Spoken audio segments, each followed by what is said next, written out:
Let me explain that output of our VEERA biodiesel processor. The average output is 85 to 90% is the yield from our VEERA biodiesel processor.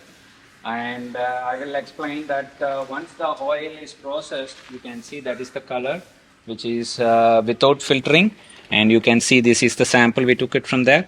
This is the sample without filtering. This is the color. This is a biodiesel usually, and after filtration you can see this is how the yellowish clear color you will get from the biodiesel, the process after filtration. You can see the difference which our filtration system is successfully showing.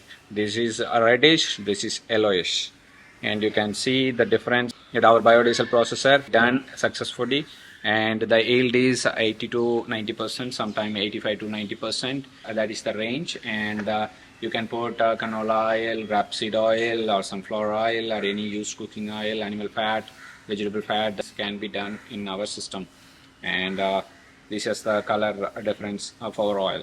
Thank you.